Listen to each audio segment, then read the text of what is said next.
this one is certainly going to be very special with some outstanding programs, tomorrow's very important engagements. I'm also told the exhibition is fabulous. Truly, the global Fintech has arrived in our home city of Mumbai. Big congratulations to all the organizers.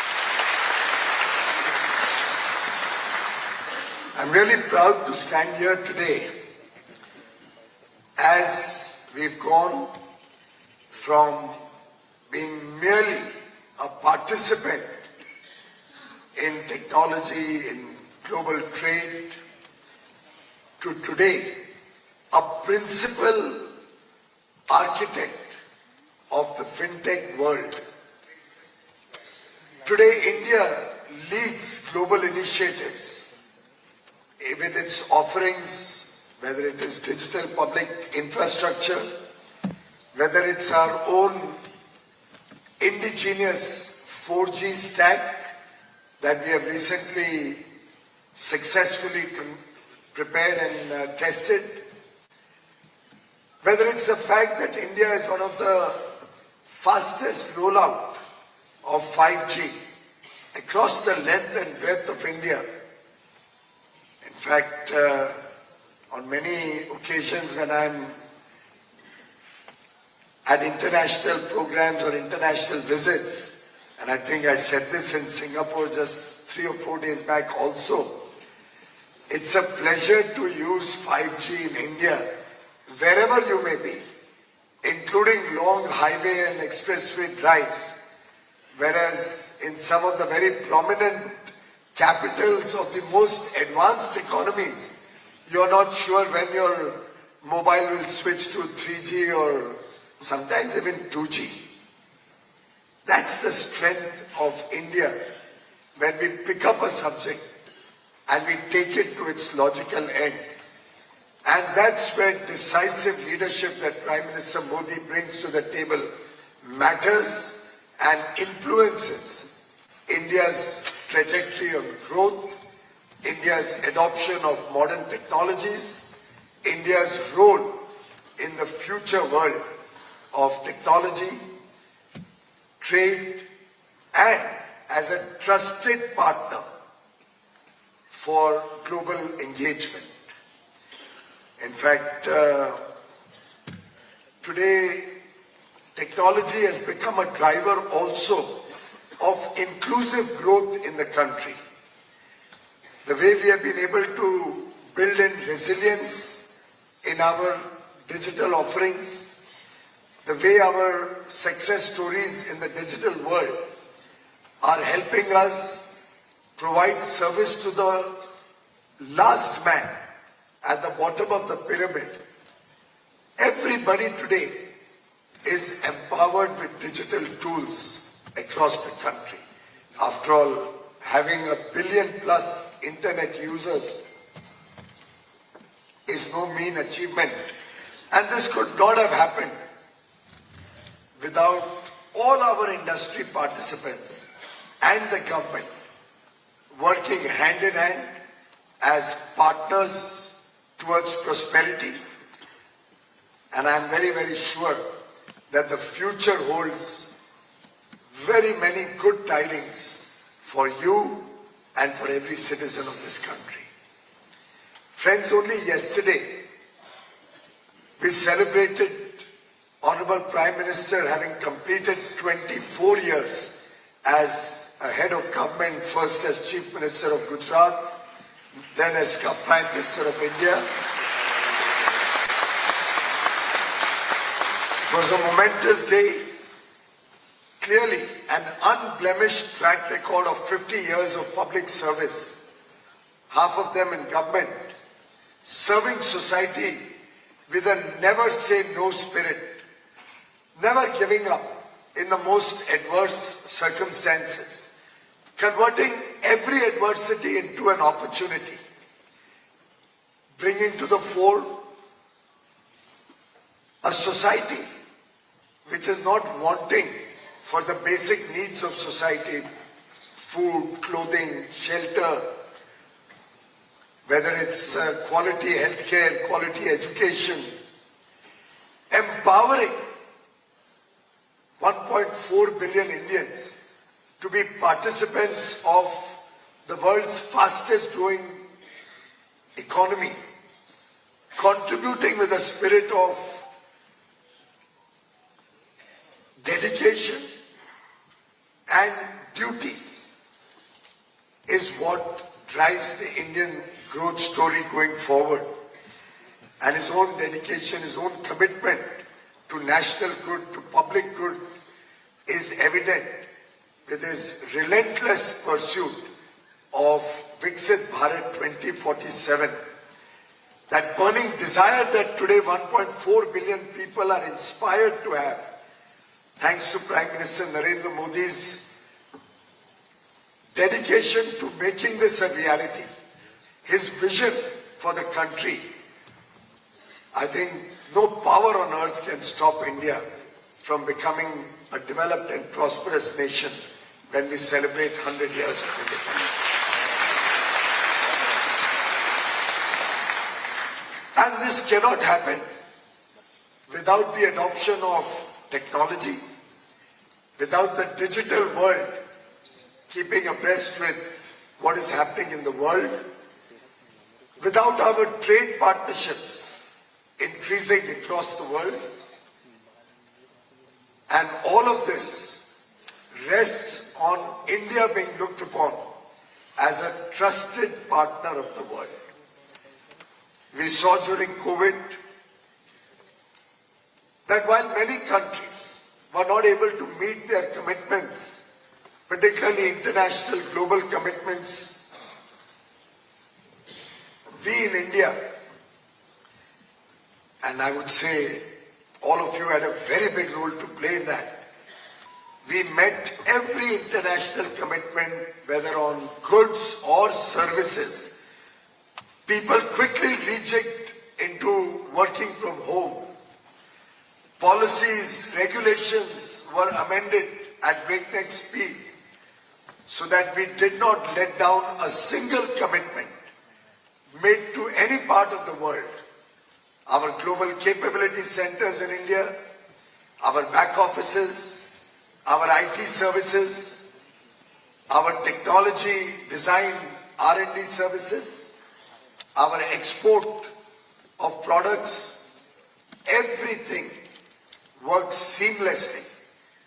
Indian logistics, Indian power supply utilities, and the resilience of our people were on test, and we came out honorably, so much so that today the world looks upon India with trust and with the confidence that when you work with India, you are guaranteed of high quality talent, high quality skill, high quality goods and services.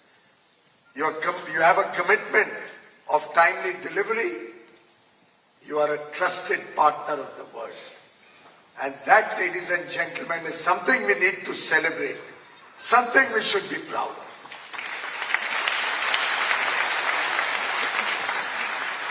In fact, it is said that in the world of finance, trust is the only currency that never depreciates. It only appreciates. 11 years of transformational initiatives, bold policies, structural reforms has in a way demonstrated to the world that India, growing at almost 9.5% in US dollar terms year on year, doubling its GDP every 7.5 or 8 years, and figures speak for themselves. 30 years ago we were a $300 billion economy. Today we are a $4 trillion economy, the fourth largest in the world, soon to become the third largest GDP. When we aspire to be a $32 trillion, $35 trillion economy by 2047. Our friends from the finance world can quickly do the math, and you will see that achieving this is very much in the realm of possibility, is very much something that we are all collectively committed to achieve. The government on its part is taking massive steps to promote the domestic economy, built upon both the pillars of infrastructure development and consumption-led growth. Government is committed to expand international trade, so much so that despite all the global turbulence that we read about, we see every single day, we hear about it across the world. The World Bank has, or the WTO has just come out with latest numbers talking about global trade growth, international trade growth falling into less than 1%. In the first 6 months of this year, ladies and gentlemen, April to September, while final figures will be out next week, we are on positive territory in export, both in goods and in services. With an aggregate growth of between 4 and 5% over the last 6 months. That is India's resilience. That is the strength of young India. That is the strength of talent of India. And friends, our Fintech sector continuously evolving, led by technology, led by trade, powered by trust, is at the forefront of this journey of growth, of this journey of the future. After all, when we launched the Made in India initiative 11 years ago, or when Digital India was launched about 10 years ago, when Startup India was launched, when we came up with newer and newer initiatives like an Aadhaar identification for every individual in the country, when we rolled out the telecom sector in a massive way to reach the remotest corners of the country, when we worked to make sure every home, every farm has electricity all the time, when we are working towards taking water to every home through the Jal Jeevan Mission, this focus on strengthening, on empowering every citizen with a quality home, with quality sanitation, quality cooking medium, all of these are empowering a young boy or girl today to dream big, to aim big. Having these big aspirations is what defines India. And friends, I think the current country today is at an inflection point with strong macroeconomic fundamentals, expanding our trade relations with developed countries around the world, focusing on empowering customers with high quality and low taxes. I'm sure you've all celebrated GST Utsav from 22nd September with a massive reduction in GST rates almost in every item of day-to-day use. Consumption will also get a boost, along with the focus on infrastructure sectors. Honorable Prime Minister is in the next couple of hours going to launch Mumbai's new airport, world-class airport.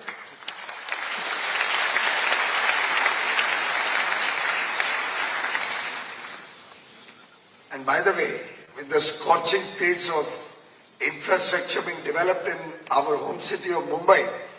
We'll also have the metro from Kolaba all the way to Worli being launched today, and thence onwards all the way up to Sahar and Andheri.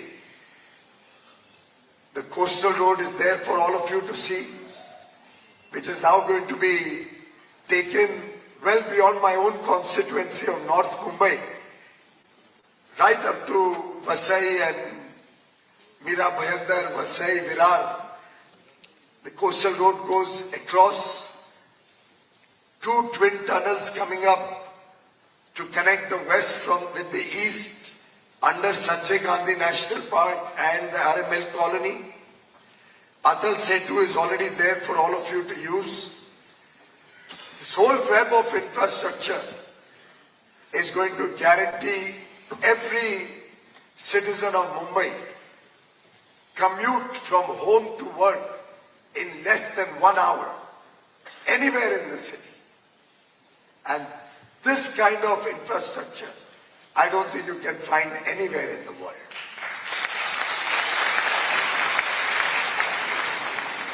Very often when I talk to investors, they acknowledge that our airports are amongst the best in the world. And we've doubled our airports from 74 to 158 it was, now it will become 160. Mumbai starting and Delhi in another couple of months. 160 airports. Good modern airports. Port capacity has doubled. Vadhavan will soon come up in North Mumbai. And mind you, all of these are enablers for greater trade. All of these are being built on the strength of digital technologies, modern technologies, quality which is world class. And therefore, today when we talk about India, we are talking about our role in global trade, in global technology advancements. As the Honorable Prime Minister said, technology must be an instrument of equality, not privilege. And he has lived up to this. He has ensured that technology is available at affordable prices. Our data costs are what, 3% of American costs? Or barely 10% of global average cost of data. We have a single electricity grid across the length and breadth of India, 500 gigawatt capacity, of which 50% is clean renewable energy. Next 5 years will double from 250 to 500 gigawatt of renewable energy. Another 8-9 years from now, we'll have 1,000 gigawatt integrated national grid. Ladies and gentlemen, the world cannot find a better place than India with trusted partnerships and the resilience of a 500 gigawatt national integrated grid with 24-hour renewable energy available at under 8 or 9 cents a kilowatt hour for data centers, for applied artificial intelligence to be developed in India, for growth of the most modern technologies from India for the rest of the world. And I do see that going forward, our young men and women are going to be at the forefront of artificial intelligence, forefront of technology advancements in this field. Because not only do we have talent and skill, not only do we have large volumes of data, but the fact is that we have young entrepreneurs with innovative mindset, willing to explore new ideas, willing to challenge themselves, willing to work hard. And this heady mix is going to drive the Indian economy going forward. We will certainly be creating more accessibility, scalability, and connectivity, along with security in the years to come, which will empower our own digital foray. Today, UPI is becoming more and more prominent, not only in India but across the world. Day before yesterday, I launched UPI in Doha and Qatar, where now it is being used for transactions even in the shopping malls. And we do hope this is the 9th country to use UPI. Compliments to Mr. Dilip Aspe, I saw him in the room somewhere, and his team at UPI. And I wish them well in their future endeavors to take UPI global. Our diplomacy today rests on strong ties with different countries.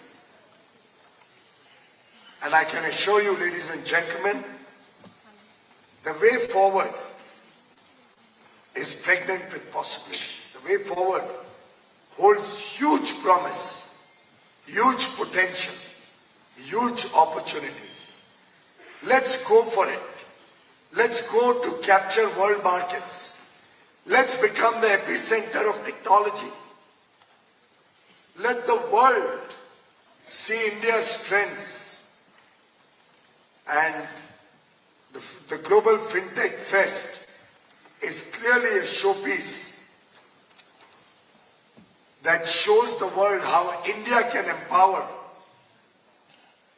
through finance, through technology, the world economy, how we can make the world a better place to live in, how India will power the world of artificial intelligence, how we will look at augmented intelligence becoming a part of our day-to-day life, because we in India never fight shy of technology and technology advancements.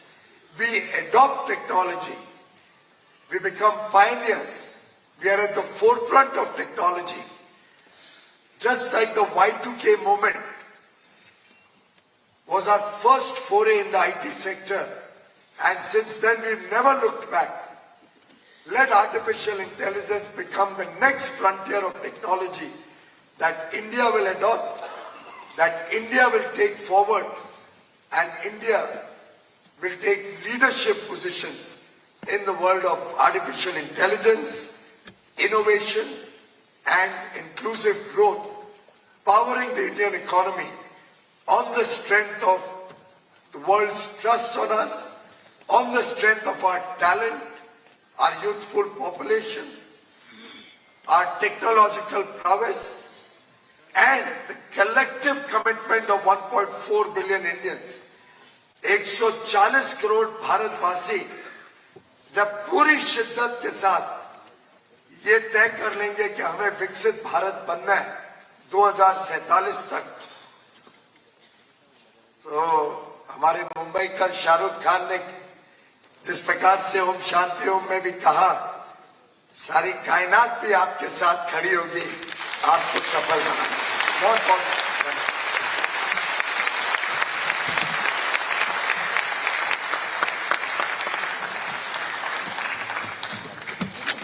Thank you so much, sir. Once again, ladies and gentlemen, a huge round of applause. An absolute pleasure and an honor to always hear Piyush Goyal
This one is certainly going to be very special.